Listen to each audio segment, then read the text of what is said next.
Okay.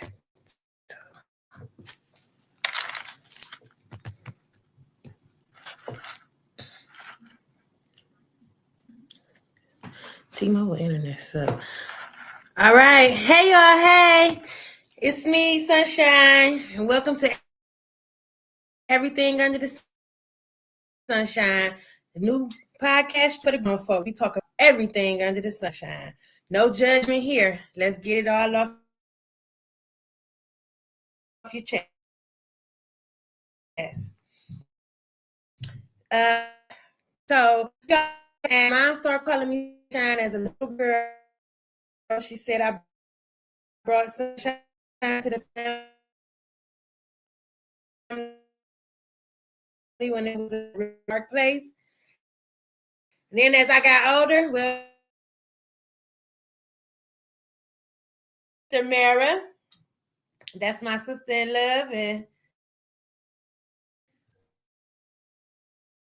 we locked in for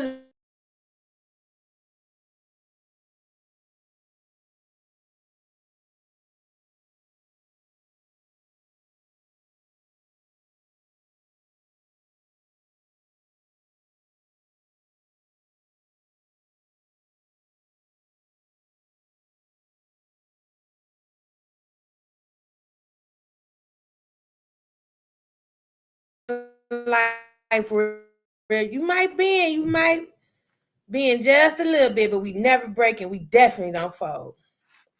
So let's get started. The first topic I wanted to talk about is y'all know we be living in survival mode. Things happen in our life and we so geared to keep going. You know, we don't never stop and deal with things. We don't address what be going on. We just keep going. And that's we don't even realize that a lot of times in that our nervous system is literally in shock. Like you just going with the motions. You just going. You keep going because that's what you know to do. You know, so many times as Black women, we talk, oh, well, you got to keep going. You got to hold it down. You got to be strong. You got to carry the family, carry the man, carry the kids, carry the auntie. Make sure grandma good.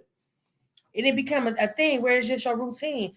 You don't even realize it, but you stuck, and you know you literally living in shock. So we got to figure out ways to come out of that. We got to figure out ways to live healthy because we really putting strain on our hearts, our mental, that we don't even realize it's happening, but it's happening. Yeah, happy Mother's Day, y'all. We had us a good brunch, and let's go. What y'all want to say about living in survival mode?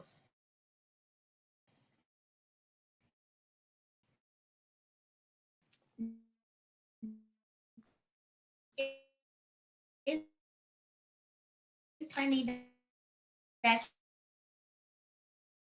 you're talking about survival mode, about ways to get out of survival mode. And to today being Mother's Day, helping folks think about what can you do to take small moments, even though the world is very hectic right now, we can do little things to get ourselves out of the hustle and bustle and get out of survival mode. Even if it is like taking small breaks during the day for yourself, making sure you have little things you like that's special to you, and even like scheduling like small vacations or massages, or making sure you're getting things done that you like. A lot of times people will compliment me like on my nails. I see all my sisters got their nails done. And it's not necessarily that I keep my nails done because I feel like that's a luxury. That's part of my therapy because I get to sit and have somebody serve me because I service people all the time. Okay, how you feel about it, Mary? What's your take on living in survival mode? I feel like that's what I've been doing my whole life. You know, Just talk just about it. keep it moving. Um, things happen, you get not as a black women, rude when we speak up for ourselves.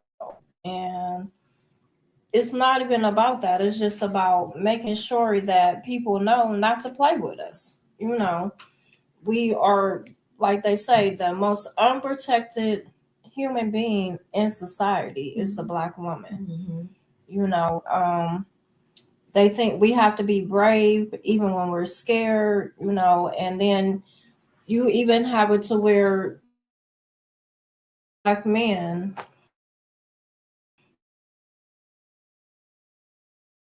you know, talk down on us. But especially when you're a mom, you got to make shit happen no matter what's going No on. matter what. It don't matter. Bills still have to get paid. Rent still got to get paid. You still got to show up to that job where, people come in and they're in survival mode themselves.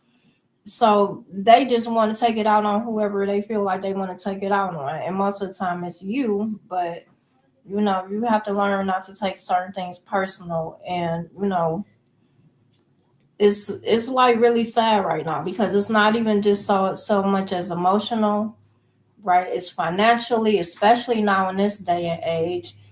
You got to keep the loudness out of everything that's happening, everything that you got to pick and choose of what you want to be worried about, because really you could worry about everything and it'll make you go crazy. But you just gotta just try to be brave and just keep it moving. And if you have young girls, you just have to show them, try to be the example and show them, hey, it's okay to be scared, it's okay to cry, but you got to get back up and do what you got to do. Always handle your business. For sure. Mm-hmm. And then, along with that, I do want to tap into the emotional side of it, because that's the whole part of she's still standing. You know what I'm saying? We done had to push through. I done pushed through. Listen, most of the people that I love the most is on the other side. And things that have happened to me, people been expecting me to fail since forever been forever. And I just can't do it. I had a baby at 15. They told me I was gonna fail. I wasn't gonna do it. It wasn't gonna work. Guess what? I'm still standing. They told me, you weren't gonna graduate. You done had this baby. You ain't gonna make it. Not only did I graduate, my son watched me do it. He sat in the audience. I did everything. I graduated on time with my class. Accomplished. There's nothing that I said I was gonna do that I did not do, even though I had a baby at 15 and everybody told me, oh, I canceled my life. I messed forever. And I keep pushing. I keep lately, these last 10 been, I think, the hardest forever for me. Honestly, for real, before then, because it started hitting when I started losing my godmother, Evelyn first. It was Evelyn, then Auntie V. This year be 10 for my daddy. I'm 3 months in.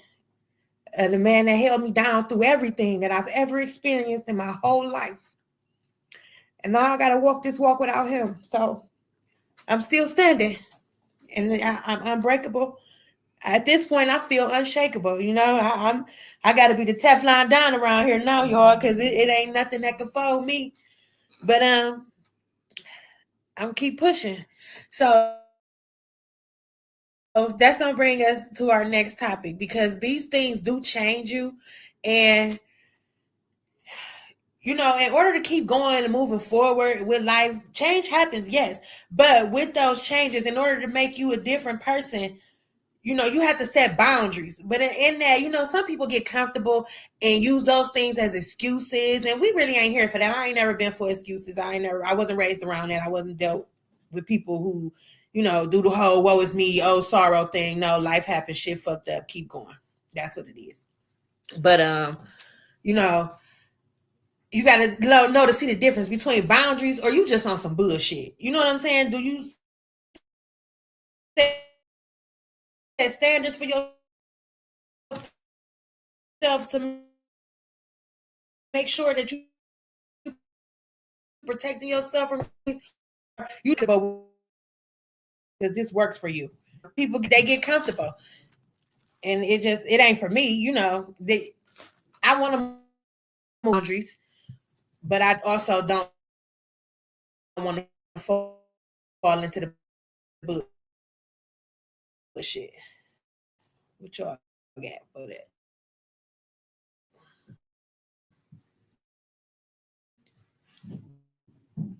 Wait, say that again, sister. She's so crazy. Y'all know my sister. My feelings will be hurt if I heard somebody talked about me or whatever. But all the stuff that I done survived, you mad at me about something, put it with all the rest of the people. Fake beef. Like, you really don't be having a problem with me.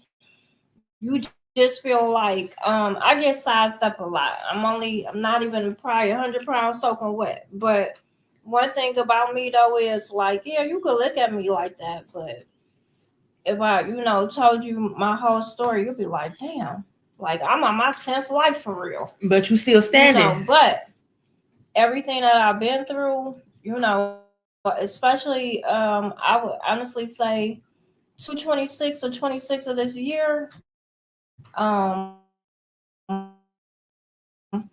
definitely wanted to fall.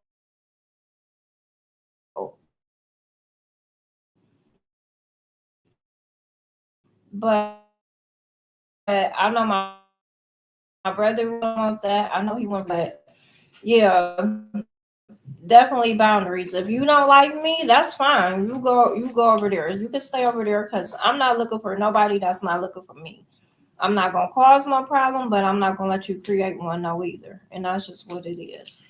I know I'm real big on boundaries right now. Like, it's certain stuff I gotta protect my energy from, and I'm just not having it. I don't care who you are, what you got going on. Roll with me or get rolled up. Fuck you. I can't do it. Boundaries is a big thing over here. No bullshit. And as you should. Everybody should have appropriate boundaries in their life. And so, in these many centuries of my age right now, I tell people I'm on a whole nother trajectory of boundaries now, because when I first started establishing boundaries in my life, I probably had the whole gamut of boundaries. Like, I was probably like, I'm not dealing with nobody. But then I had to learn more about appropriate boundaries. But when you, like, if you had a lot of difficulty in your life, like what we started off talking about, like if you were brought up living in survival mode, like it's one thing to be in your adulthood and you have to live in survival mode, but my story in childhood was living in survival mode. And so part of that survival mode was a lot of inappropriate lack of boundaries also. And so I didn't understand that until I left from where I was brought up from. And so when I came back to live in Cleveland, I really didn't want to deal with a whole lot of that anymore. So I had a whole lot of strong boundaries. And so now, as I matured in life, I had to understand more appropriately how to use my boundaries so that I can have some really good relationships in my life. And so that's maturity. And so, and as we grow and we learn, you mature. And so that's really, I sure do. I still have boundaries, but I was in my 20s and my 30s and my 40s, because there was a time in my life when I didn't speak to my mother, nor did I speak to my father. And I'm so glad I grew out of that. And I was able to have like really good adult relationships with both my parents before they passed on. I'm grateful for that also. I'm glad me and my daddy, mended fences, and Mm-hmm. I never really had beef with mommy. The world kind of always set in her shoes. I never really cared. I was with whatever she was with, so I didn't really have that. But I did have those issues with my dad, and I'm grateful that we were able to bury that and establish boundaries, father and daughter boundaries, Mm-hmm. and we respected those with each other through time before he left here. So I'm very grateful for that. I'm like you said, I am in that place where, yep, I'm putting everybody on pause. I don't want to be bothered with nobody's bullshit. I don't want to be bothered. I don't care. I have a lot of boundaries, some healthy and some may be unhealthy, but it's working for me right now, and it's helping me to move forward and get through what I'm dealing with in order to move on to the next level. So in time, we know these things do change as we grow. Nothing stays the same. So as I grow and better myself as a woman, I hope that I am able to continue to develop healthier boundaries that help me to be the best woman that I'm supposed to be and pleasing to God. Amen. Amen. Um, and so with that,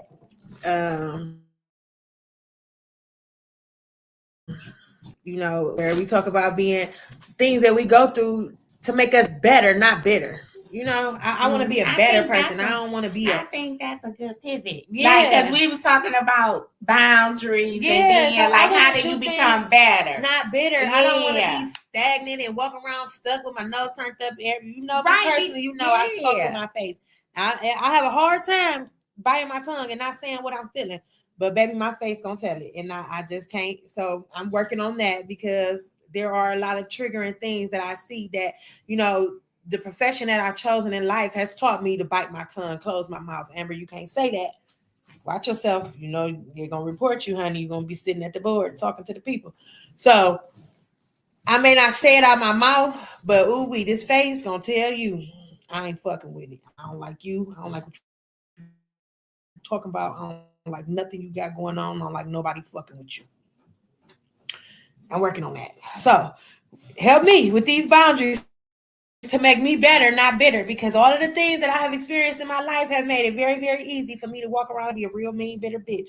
But I still choose to try to spread love, positivity. I want to spread light. I want people to know that, shit is fucked up, but God. So if you pray and you stand strong and you stand on your faith, we could be better day by day.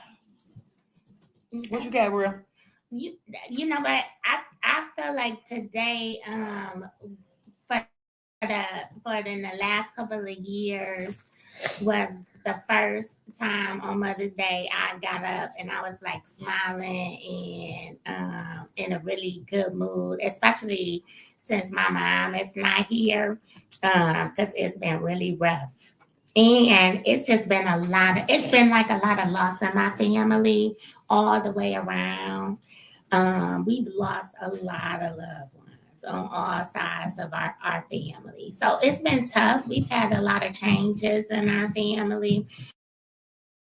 And so to get up today and just have a clear mind and just to be able to reflect and just say, oh my goodness, like I'm going to be able to share this day with my sister. That's a blessing.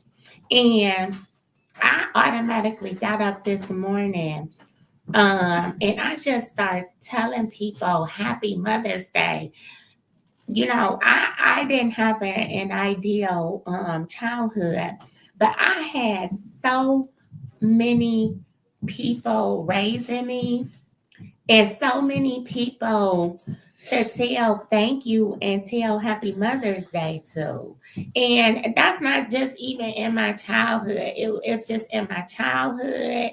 So many people who played a part in helping me learn how to be a mother. So many people who have helped me in my career. So that's a blessing in itself. So that right there takes the bitterness out of you, because I wouldn't even be who I am today if it wasn't for like all of these great women to look at. Our mother was young, doing the best she can, doing what she knew. And like even like my grandmother is 99 years old. Thank And God. my grandmother helped raise us. And so all this time, like, I was telling somebody the other day, like when my grandmother was helping raising us, she was like my age, and I'm thinking her and my grandfather was like these old people, and I don't really feel that old now. And so now, like I be going over there and helping take care of my grandmother sometimes, and so like my grandmother gets time to talk. I'm telling y'all, she be talking a lot, and so like And she get aggressive with it too. yeah. You have to So listen. one of the things that I'm learning a lot, and I'm learning a lot about my grandmother. And so one of the things that I'm learning about my grandmother, because I knew that my grandmother was, I knew that my mother was a young mother. What I didn't know is that my grandmother was a young mother also, and I'm learning that. So all I knew was the mother that my grandmother was raising her grandkids. I didn't know the mother that my grandmother was raising her children. But now that I get to listen to my grandmother tell her story about herself without having to raise no kids, without having to raise no grandkids, and no great grandkids, because she have had a hand in raising her great grandkids. Yeah. This is a lady who She is for sure helped with 99 mine. years old, and she got time, okay? Yeah, she And helped so me for sure. she is really a blessing in our lives. And so she's telling me some stories. And I was also blessed to be able to spend some time with my paternal grandmother. And I didn't really know her until I was an adult, and I got to learn a lot about her before she passed away. And I'm glad I got to know her because I didn't know her. So that lets me know about me. And she was also a young mother. And it's good to know about young mothers. I was a young mother, and it's hard. And so when you start to know people's story, then you can have more grace and empathy. And then you don't feel like, oh, like, okay, now I know, I understand more. And then you can have love and a relationship with people, and then you understand this is a part of your story, and you lose the bitterness. Cause that's what we want. That's what we want. Um, my face a little. I think with me, I'm still growing into it as far as like not being bitter. I'm on a case by case basis. Like I know me being bitter isn't gonna help anything, and I know. But right now, I'm in a weird spot to where like I'm not necessarily happy, but I'm not sad. It's like I'm just kind of just going with the flow. Like I'm a case by case basis. Like some morning I wake up and I'll be like, okay, you got this. You gonna go out there and and then there's some days where I'm just like, yeah, not today. I don't want to talk to anybody. I don't want to see anyone. And I'm just like on the thing to where um I don't know. Like I'm not necessarily bitter at anyone, but I'm definitely very, very like what just happened? you know. But that's what I was about to So say. I wouldn't say you bitter because you're entitled to feel how you feel. You don't have to people every day. You entitled to that. Yeah, Some 'cause you days have your it's okay to say, yeah. "Hey, not today. I don't Yeah, want to do some today." days, I some don't. yeah, days I you don't have understand, it. but you know, but the one thing about it though, it's not fair to take it out on someone that has nothing to do with your pain, your stress, or none of that. You know what I'm saying? And then really to be honest, people don't give a fuck. And They they don't. don't. They don't, and They that's very don't. Like true. if they don't love you, like for instance, some of y'all, you know, might notice me or whatever, but I work in customer service. Mm-hmm. And one thing about it is what I have really had to realize is when somebody asks how your day is going, 99% of the time they really just being friendly. They don't really want to care, I just lost my brother. I don't really like this industry I'm in. I want to change. You know, it's so many things that's going on with me. Like nobody want to hear that. They want to get their little stuff and be out.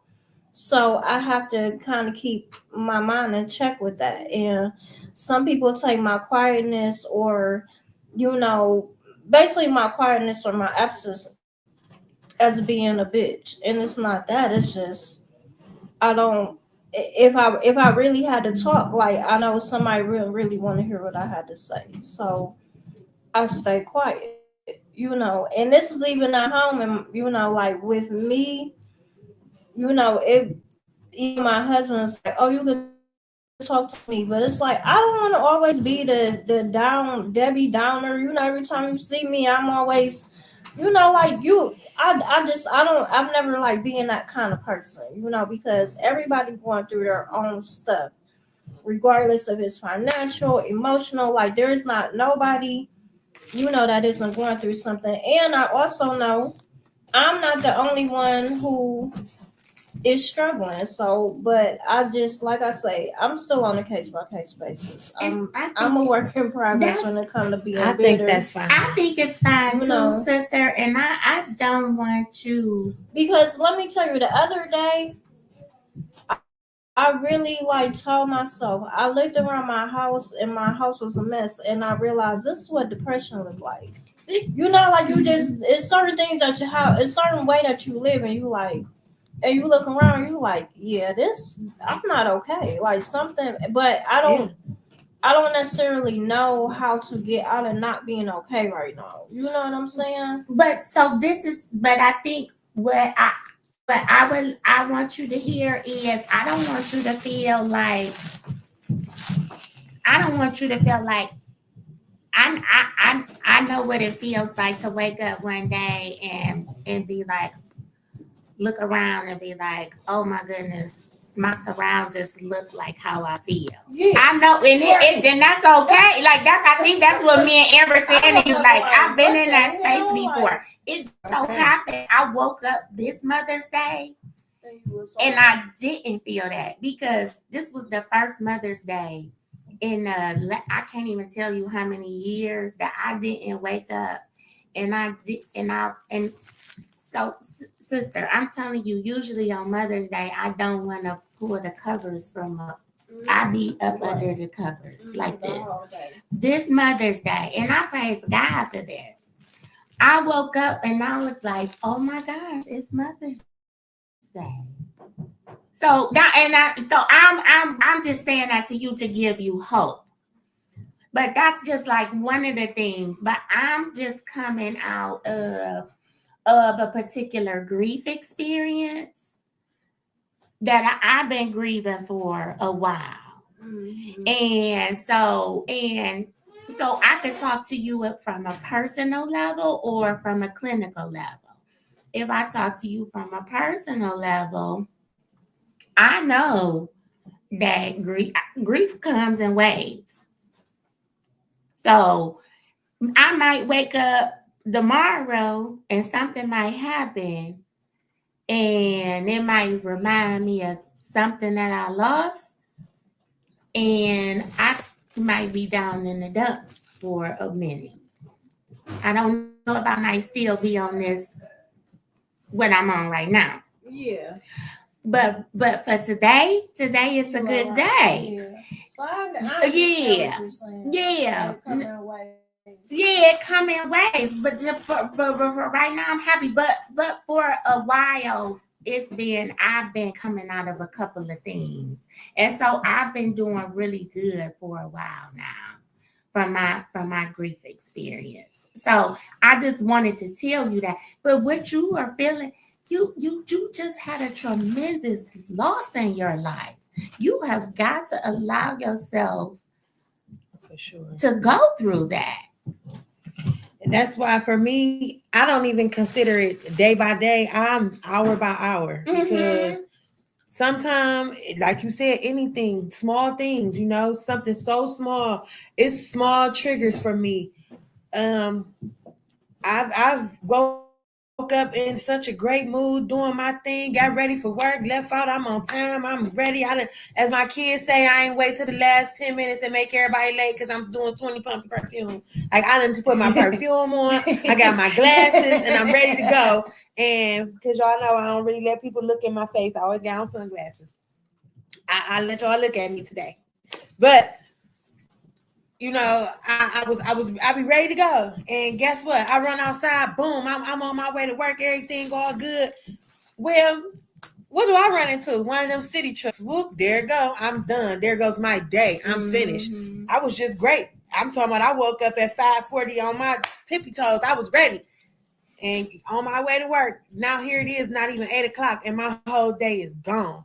So I just, like I said, I'm hour by hour, but I pray and I try to give myself all the positive insight that I can because I don't want these things to make me bitter. I want to be better. I want to be able to be that person and say, hey, I know it's rough. I know it's ugly, but you can get through it. Here, take my hand. I can help you. I got you. I want to help the next person because I experienced this. I know what it felt like. And it looked ugly right now, but I promise it ain't the end. So we just want these things. I try to, find a silver lining. I try to be that person for my friends and everybody around me so that, let's make blessings out of these lessons. I try to take the good out of everything. So in order to be a better person, we got to take the good with the bad. So that's my take on. I just want everybody to be, not bitter. Let's work on being better, y'all. And with that, I'm gonna go into the next topic because I feel like that's where it's leading us to, where you can't take me back to somewhere that I prayed my way out of. There's no way we're gonna get through all this stuff that's going on in this world without prayer. If you don't believe in God, I suggest you find something.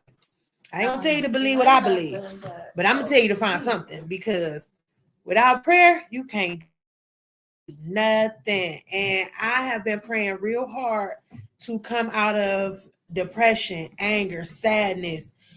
The hit that we just hit, that hit real hard. That hit real hard. I'm be the first to say the only thing I ever thought could ever hit me harder than losing my mama was if something was to happen to one of my kids. But baby, I stand corrected. The man that made him with me, losing him, yeah, that one took me to the floor. So anybody ain't never seen SunShyne fold, baby, I feel this time. So, but I'm pulling my way back up. I'm standing back up. I'm still standing. And guess what? I ain't never let nobody take me back to the place I prayed myself out of. So, how you feel about that, homegirl? I mean, when it comes down to that, to be honest with you, I'll say maybe until a couple weeks ago, I didn't want to hear about God. I was really mad. I felt like he did some unfair shit, and nobody could. People was like pray, and I wanted to cuss him out. Like, don't tell me to pray, because that's who took him. So I wasn't really there, but when I really sat and I thought about all the stuff that I've been through, just from me being sick all the way up until now, I know all our stories are already written. Mm-hmm.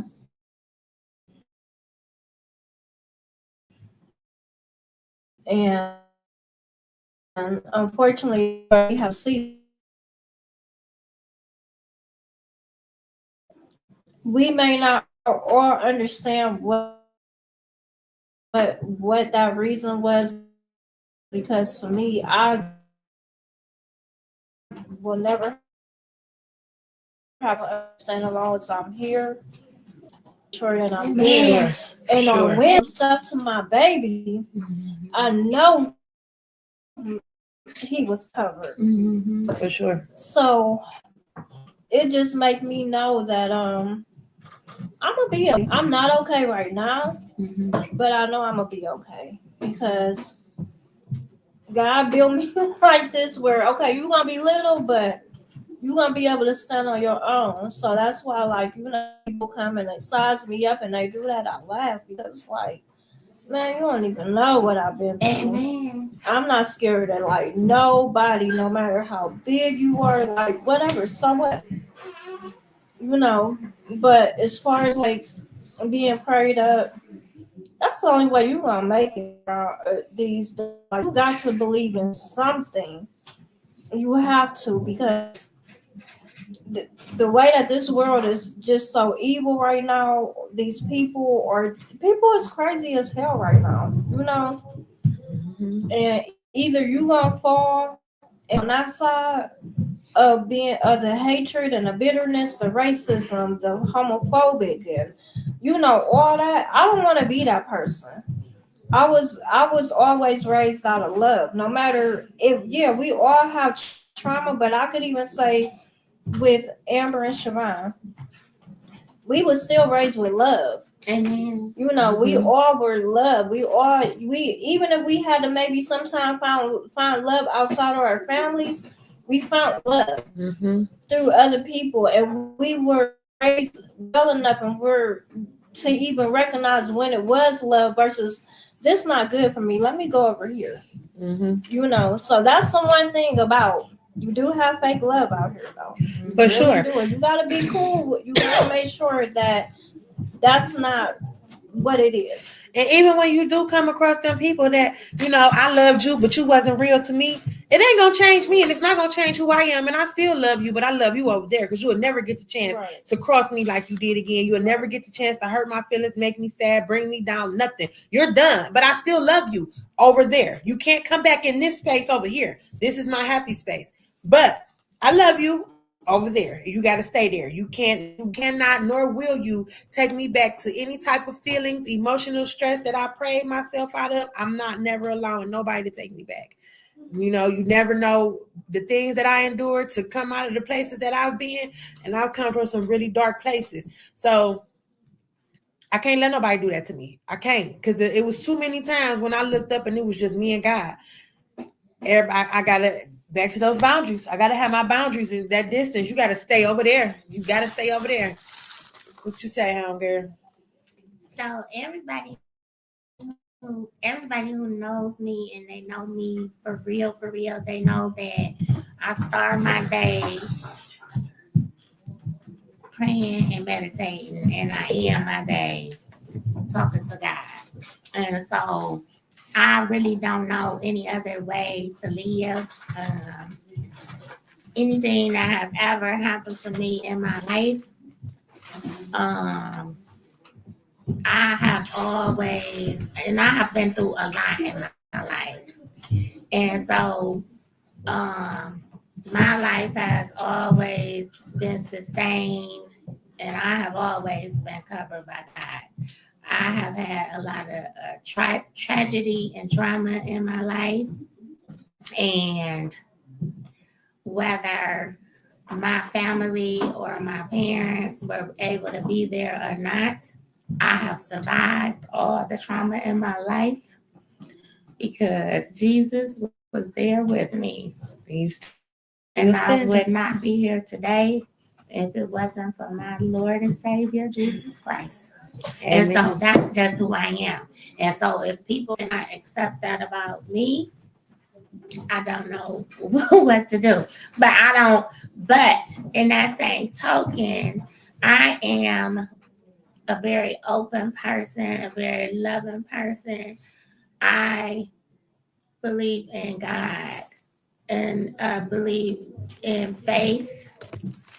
Um, and you don't have to believe what I believe. I do believe that you should believe in a higher power. Um, if you want to be with me, though, at this point in my life, Yeah, you gonna have to pray to God, baby. Yeah, my stipulations are like we do God over here. You can have what you got over there, but we do God over here. We have at this point, because I'm divorced now. And that's fine too. You're still standing, and that's another thing that did not break you. Yeah, that's a whole nother issue. So my stipulation in life is that we got to go to church, and you have got to be mentally willing to be mentally stable. Some of those boundaries. Right. So that means if we need to go to therapy or we need to go to ministry council or whatever to keep it together, that's what we have to do. We got to be stable. Because sure. I'm not doing that old time. What is the stuff we used to do back in the day? Yeah, that's prayed. That's exactly what we're talking about. I'm not letting nobody take me back to a place I prayed my way out of. I'm not doing dysfunction anymore. No, under no circumstances with nobody. And we're too smart for that. Absolutely. No, I feel like we have too many things to live in dysfunction. It's unnecessary. And these kids are so smart. Like even the kids that tell you, like, why are you doing that? Why are you saying that? Mm-hmm. Why are you sitting around this? Why are you allowing this to go on? Yeah, my daughter is my biggest critic, baby, and she support me. She push me, and she corrects me, and she let me know, mommy, that ain't you. Don't and I do like that. I love it. I appreciate her so much. I appreciate her more than I could ever explain because she keep me on my toes. And then while I was married for a long time, and believe me, if we could have stayed married, we would have stayed married. So why would I leave my marriage if I wanted to get back into something dysfunctional?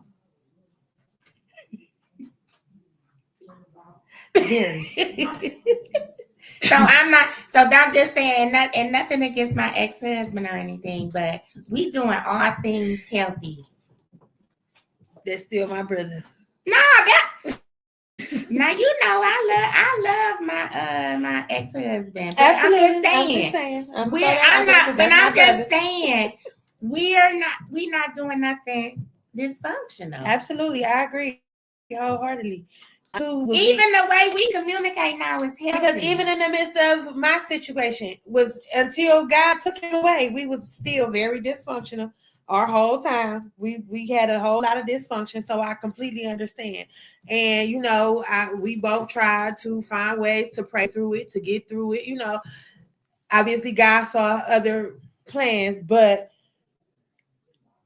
that don't take away from the dysfunction and even in that situation, living in survival mode, pushing through just because we feel like this is what is destined to be. You know what I'm saying? Mm-hmm. So in the midst of everything, you know what I'm saying? Like if we get so comfortable in dysfunction, and that is not the way that the world is. We're very quick to say, well, this is how we do stuff. This is what it is. Us. Like, fuck anybody that got it, that feel some kind of way. And I understand that, but is it healthy? And more than likely, it's not. It's not. To me, most of the time, you have to say, fuck what anybody got to say. If that's how you get it, it's probably some red flags in that situation. For sure. If that's how you got to do it. Because, I'm a big believer, though, too. Live your life, though. Don't let people dictate, because there's always no relationship is perfect. No matter marriage, boyfriend, girlfriend, friends with benefits, whatever. It's always something that you know be like, oh my God. But if you love that person, yes, work on it. But once again, here come the boundaries. How long do you want to work on it? Mm-hmm. How many times are you going to ask this man, hey, take the garbage out, before you be like, you know what? When you take this garbage out, you keep going. Seriously. For real. Take this garbage out For this real. time. I'm gonna need you to just keep going with it. So that's the thing, though. You have to know when to enough just is let enough. go and say, I love you. I always love you, but yeah, that's enough for you. Like, because you have to respect yourself and love yourself enough to say that. Okay, this it. We don't gotta leave on no bad terms or none of that. Like, I don't have to hate you. You ain't gotta hate me. We ain't gotta be taking each other's lives. And then this is another thing. Quit being so mad at each other to where you all want to hurt the other, especially when you all have kids out here with each other. Like, you sat up here and made these babies together, and now I hate you. I hate your daddy. Because then you take it out on the kids. So now you're passing on generational trauma to your kids. Because what people don't understand is, just like your kids is part of you, they part of their daddy too. So you always talking down on the daddy, and then you turn around and you say to the kid, well, you act like your daddy. What do you think your kid saying? What do you think your kid is manifesting in their brain? You may not mean no harm, but this is what they're hearing. So, if I'm like my dad, then and everything that come out the woman's mouth, that's why I say about my dad. This how you feel about me. Mothers are just as toxic as some fathers. Absolutely. You know what I'm saying? A toxic mother is worse than an absent father, if you ask me. You have to be careful what you speak around and say to your children. Absolutely, I agree. And that just made me say that because today is Mother's Day. Like, there are things called toxic mothers. There are, and I've learned that working with families. So there's this light that shined on absentee fathers and deadbeat dads, but they never. And I know it's Mother's Day, and we supposed to be shining a light on moms. But I'm gonna tell you something. I work with families where there are mothers who do not take care of their children. I work with families where there are mothers who do not have custody of their children, and the fathers are the custodial guardians of their We know some. children. We got some in our close family.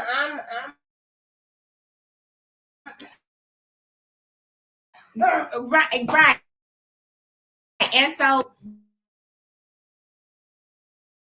don't talk about the dads who take care of their children. We're going to get into it next month, Father's Day. We're going to make sure we do a special episode for them too. And they don't talk about the dads who don't leave. Like, there are so many fathers who don't leave their children.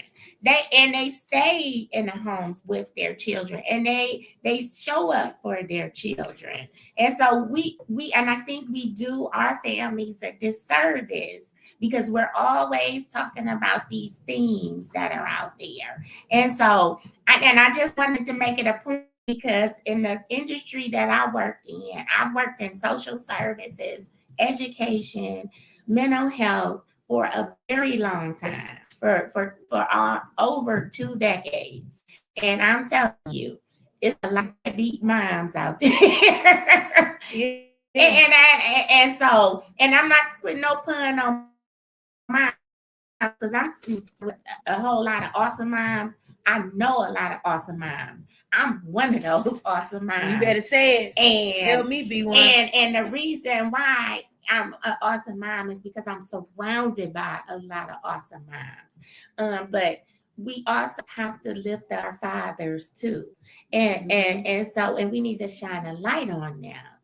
They're there. We have them, and in our community. Absolutely, in our communities. My brother Oh my God. Yeah. My children's father. My children's father. My brother-in-law. Like y'all and we were very young. Yes, we were young. They were young. And he was present. He never missed a beat. My kids had a father every moment of their entire lives, from the time they took their first breath until February 26, 2026. My children never went a second without a father. So I'm very grateful. We know there are some, and they out here really making it happen. You know, that's why I say, like, I'm blessed to say, like, my children can never say they didn't grow up, like, they're not the children who say, like, oh, I grew up in a household without my dad. They don't know what that's like. Nope. I'm always the first, even with communicating with my friends and different things that we talk about when it comes to certain stuff, especially like speaking on being a single mom. I get out of that conversation because I've never been a single mom. I don't know what that feels like. I don't know what that looks like. I know what it looks like on the strip of watching people around me, but I can't say that I've ever sat in that. I don't know what that looks like for me on a personal level, and I'm very grateful. I always gave Jamar his flowers. I always let him know that I'm so thankful. I appreciate you so much for not making me a single mom, for not letting me be a statistic of just being a baby mama. And when you have men that's their intention, that's not what they want their children to another product of another child, though, who came from his father, taught him to be that way. And all he knew was to be the dad that he wanted to level up and be one better. And he gave it all he had until the last second. You know, he literally left here with daddy plans. So I'm grateful for that. You know what I'm saying? And like you said, that light need to shine. And y'all, next month we're gonna get into that real heavy, because I got a special idea for the Father's Day episodes too. But to keep going, like I said, we gonna just make sure we stand on. Nobody is taking us back to where we prayed our way out of. We on that, right, sister? Amen. All right. So moving on. Want to get into moving on from things as you pick up your pieces, and you know it's time to move.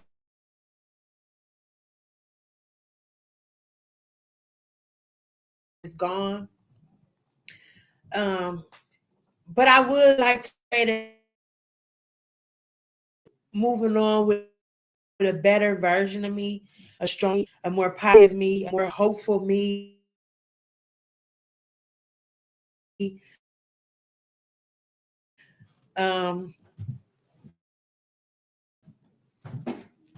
And not leading with my emotions. I used to be like so hard and not have feelings, not deal with emotion, not deal with those type of things. And when you face certain situations, you don't have a choice. Sometimes the vulnerability comes out in ways that you can't mask it. Where it, you know, for me personally, it made me very isolated, very distant from the ones that I love the most. And this is why I say I know I can't. I am moving forward. So,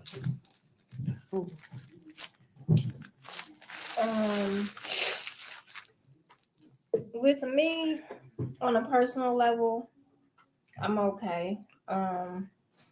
With my home is okay, but it's more so with me professional wise, like job wise. I definitely need a better job. I'm working 2 jobs right now. I don't care what nobody say. No human being be working 2 jobs. However, with everything that's going on, hell, I ain't got no choice right now.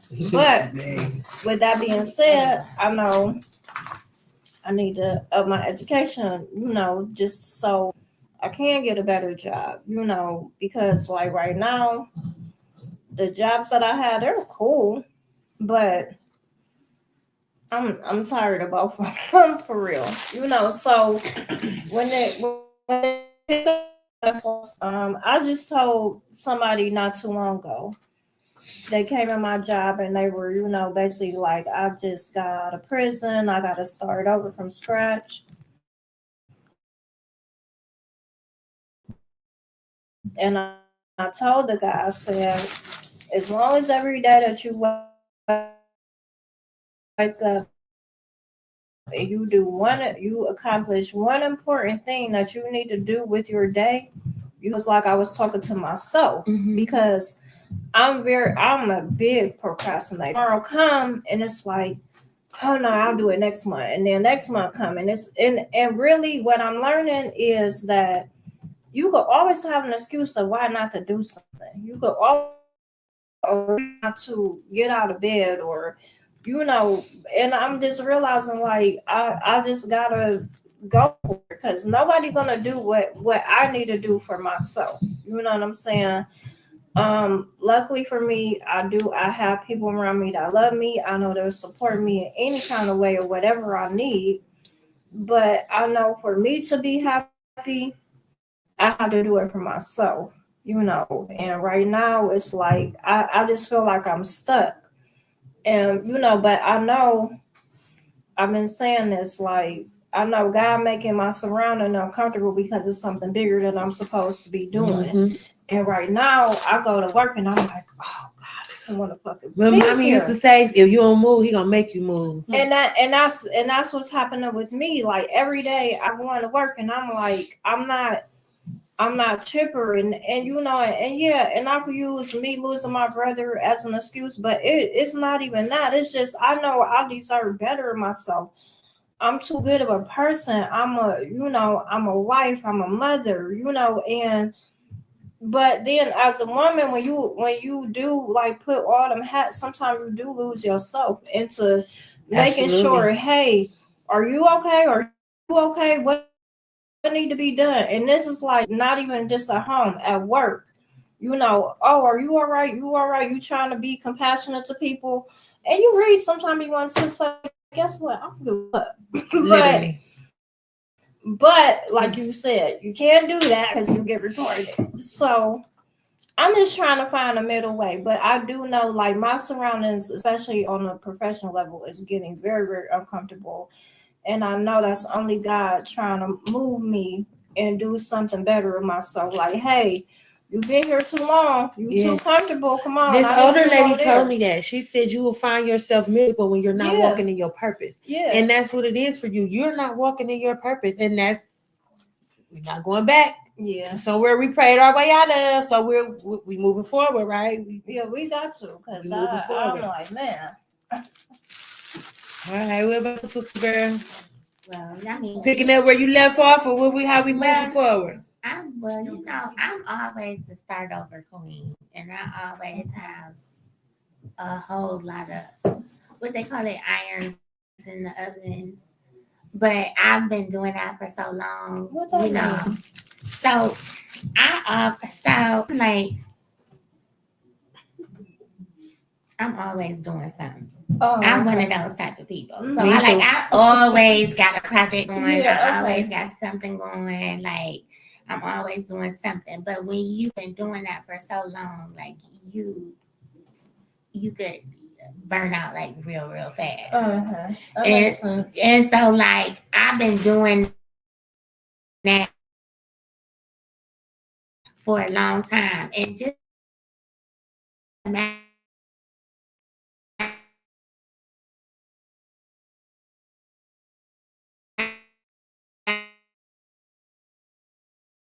if you doing that in between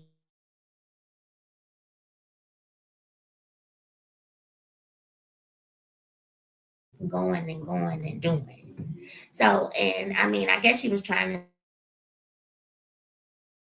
to say that they don't know. And that's another thing, like your passion. Sometimes you don't even know that you about to crash out. Like people don't realize, like you live keep going until sometimes crash out. And so that has like the other literally day happened. That literally has happened to when I me. realized I wasn't okay, I was literally crashing out. Like JR came in there and was like, "Mommy, you good?" And I'm like, "You better sometimes you have to stop. If you don't stop doing things, it'll stop for you." And so things like that have happened to me. Like if you don't think it's like you need to leave a job, but you won't leave because you're comfortable there. So I was at a particular job one time in my life, and I was telling myself, like, okay, I need to move on from this job because it was so. And I got laid off from that job. And that broke my soul. When I tell you, because I never in my life, like, I've never been fired from a job. And so, like, I have, like, this particular personality. So, like, I be talking to my friends, and they be like, girl, you ain't never got fired. You ain't never got laid off or nothing like that. And so, I'm like, no. Oh, my God. You know what I'm saying? Like, I'm somebody, like, my friends been in, like, summer school. They done flunked. They done did. I don't have, like, those type of stories. I'm not that girl. So, like, that's a perfectionist type of spirit. I ain't giving my opportunity to fire me because I was Rochelle, baby. I will leave here. Hey, I don't need y'all. My man gonna take care of me. I'm out of here. Fuck y'all. Y'all can have this job. So that's what I'm gonna tell you. Rochelle. I will leave. After I got laid off, right now you can have your badge. So after I got laid off from work, I turned into Rochelle because I was married. So that my baby daddy got me, baby. I would leave here. That clicked in my brain. I was depressed after that. You can have your shirt too. I was so depressed after that because one, I was at that job. When I work a job, like I be giving them my all. And so that was the first time that happened to me. So I'm like the best person on the job. Like everybody loved me. And I was at that job, I was creating programs. So I was making programs. I was doing videos for them. I was writing a newsletter, making camps. You was doing too much, sir. I was doing that, but I was like the top person, and I was young too. You don't know. So I'm doing it up. I was like, my paid off. Like they you out with security and stuff and shut your stuff down. God. It's demeaning. They done tossed you out like that. They tossed my ass out. Girl, I was fucked up. Mad in the motherfucker. I was so depressed. When I tell y'all I was depressed, I couldn't get out the bed. Like LaRon did not know what to do with me. Like I didn't know what to do, and I was messed up after that. And it probably really made you mad because you already knew that you should have left. So I already knew I needed to leave. So for them to get the one up, this probably really. That's why I don't let them do it. I'm out of here. Fuck you. Y'all want your badge? Here go your shirt. Fuck your hat too. So I'm out of here. After that, I couldn't. It messed up. Like I had trust issues with John. I didn't even give him a chance. I'm talking about the one day, and I would call him. I'd be like, "Dang, they getting on my nerves." So that's when and after that, you know what I'm about to do. After that, that's what I turned into. I'm out of here. LaRon was already in his mind. He hated hearing me complain. Yeah, that's what Jamar used to be like. I would rather you not work there. Don't go there. If you're gonna come home and fuck my day up, don't go there. That's how LaRon was. He didn't want I would rather you stay home than come home and fuck my babe. That's how you feel. Fuck them. Right. Like, yeah, babe. So that happened. It took me so long to find a job. So then after that, I had to get but the good thing about it, me getting laid off was it built up my mind. Hey, Jimmy. So I would have never got into private practice if I wouldn't have got laid off. But I also started working on jobs. But them the blessings. That was the blessing. Out of the blessings. Yeah, no, because I would take. Now look, Don't go. Mirror. Man, don't go in there quick. No, mirror. I would go.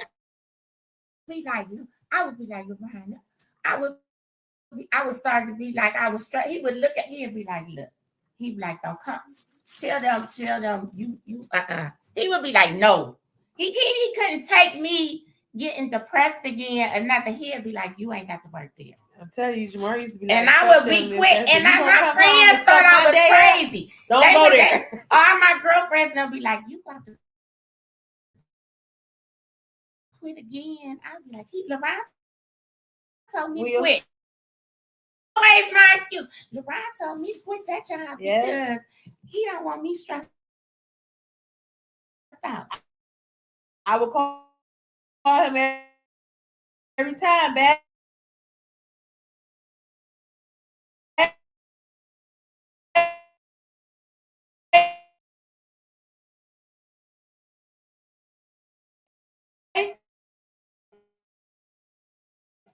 They getting on my. It's happening. He's like, hey, if you about to come here fucking with me, I gotta go get a job. This ain't about money. So it would be like make you do their money, and then you be like, you look at. I would just be like real bipolar. Like I'd be like, this ain't enough. This ain't enough money. So then I'll go find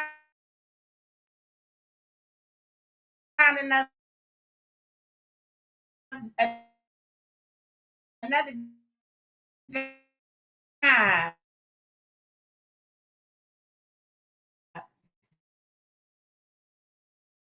Mothers, adopted mothers, foster mothers, all that. We honor y'all. We appreciate y'all, mother figures. Everybody who took in, we appreciate it all. We went over a little hour, y'all. So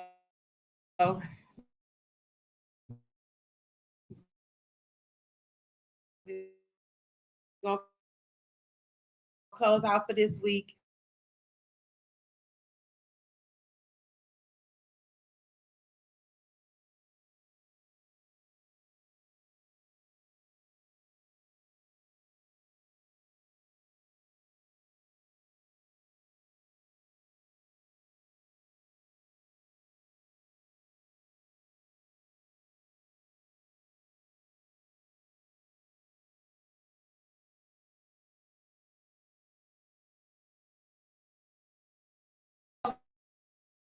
Okay. Yeah. Microwave. Well, shit, these motherfuckers. What about them? Yeah. That whole microwave ain't doing shit compared to them. They act like they over there having a damn rodeo upstairs. Oh, wait. Oh, y'all still. Oh, shucks. Oh, okay, well, there it is.